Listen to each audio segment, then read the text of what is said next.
दशमलव का गुना और भाग बताने जा रहा हूँ। तो पहला सवाल है 0.4 गुना 0.3। इसको हम दो तरीक़ा से बना सकते हैं। जैसे इसको डायरेक्ट बना देंगे कि 4 और गुने 3, तो कितना होगा 4 तिहाई 12।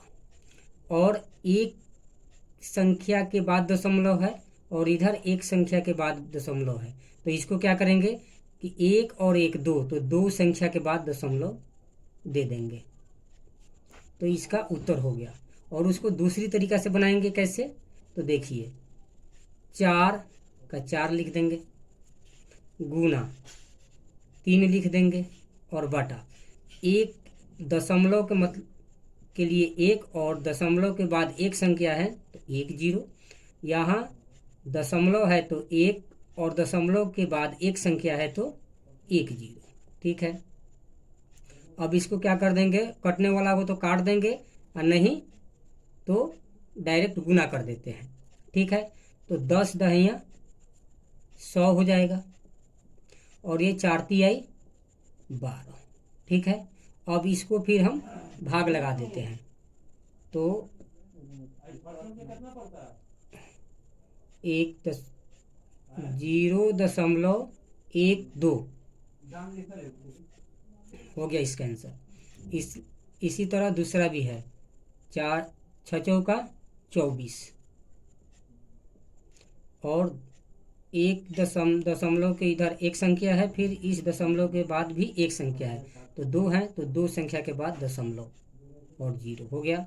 इसको भी दूसरी तरीक़ा से बना सकते हैं, तो 4 बटा 1 दशमलव है तो 1 और दशमलव के बाद एक संख्या है तो 1 0 गुना, यहाँ भी 6 और बटा में 1 दशमलव है तो 1 और दशमलव के बाद एक संख्या है तो 1 0। ठीक है, इसको भी काटने वाला है तो काट देंगे, नहीं तो ऐसे गुना कर सकते हैं, तो हम ऐसे गुना ही कर देते हैं। तो गुना कर देंगे तो हो जाएगा 10 दहिया 100 और 6 चौका 24। अब इसको भी फिर भाग कर देते हैं, तो भाग कर देंगे तो आ जाएगा यहाँ 24 का 24 और दो जीरो है तो दो संख्या के बाद में दशमलव दे करके 1 0 बैठा देंगे, इसका भी उत्तर हो गया। अब देखते हैं तीसरा जो सवाल है वो है भाग में। तो भाग में है तो इसको हम लिख सकते हैं 24 बटा दशमलव के लिए 1 और दशमलव के बाद एक संख्या है तो 1 0 भागा 4 बटा किसी भी संख्या के नीचे अगर कुछ नहीं है तो हम 1 लिख सकते हैं, फिर बराबर 24 बटा 10 और इधर भाग में है तो क्रिया करेंगे तो ये गुना में पलट जाता है तो 1 बटा 4। अब इसको हम काट देते हैं, 6 चौका 24। अब इसको गुना कर देते हैं, 6 एकम 6 इधर बटा 10 हो गया। फिर इसको अब दशमलव में ला देंगे क्योंकि सवाल दशमलव में है तो इसका उत्तर भी दशमलव में आना चाहिए। तो 6 का 6 और 1 0 है तो एक संख्या के बाद दशमलव दे देंगे तो इसका उत्तर आ गया।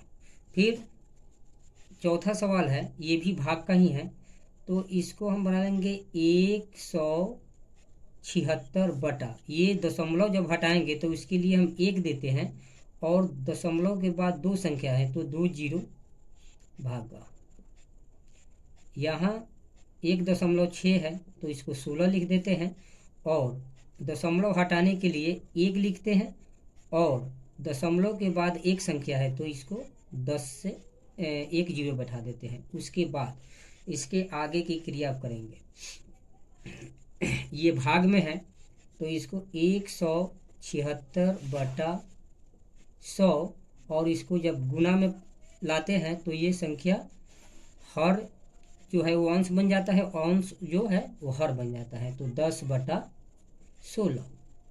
अब ये कट जाएगा, 10 दहिया 100 ये 1 मतलब कट गया, ये 10 मतलब कट गया। और 16 को 176 में काटेंगे तो 16 दहा का 110 160 और 16 होता है तो 11 मतलब 176 कट जाएगा 11। अब इसको गुना कर देते हैं, 11 में 1 से गुना करेंगे तो 11 और 10 में इधर कुछ नहीं है 1 है तो 10 से कम 10। अब इसका फिर इसको भाग दे देते हैं तो 11 का 11 लिख देंगे, 1 0 है तो एक संख्या के बाद में इसको हम दशमलव दे देंगे और इसका उत्तर हो गया। फिर अब ये 5वां सवाल है, भाग का ही है, इसको भी देखते हैं। तो ये 1.8 है तो इसको 18 लिख देते हैं और दशमलव हटाने के लिए 1 लिखते हैं और एक दशमलव के बाद एक संख्या है तो 1 0 भागा। फिर यहाँ पे है 6 है तो 6 बाटा में 1 दशमलव है तो 1 और दशमलव के बाद एक संख्या है तो 1 0। इसको फिर बराबर का चिन्ह देकर 18/10 और ये भाग में है तो गुना में हर अंश हो जाता है और अंश हर हो जाता है। तो ये हो गया आपका 10/6। अब इसको काट देते हैं, कट गया और ये 6 × 18, इसका उत्तर हो गया केवल 3 हो गया बच्चों। अब देखते हैं हाँ ये तो हो गया सवाल। इसी तरह का जितना भी सवाल होगा तो इसी मेथड पे बनेगा और आप लोग इसको देखिए और सब्सक्राइब कीजिए।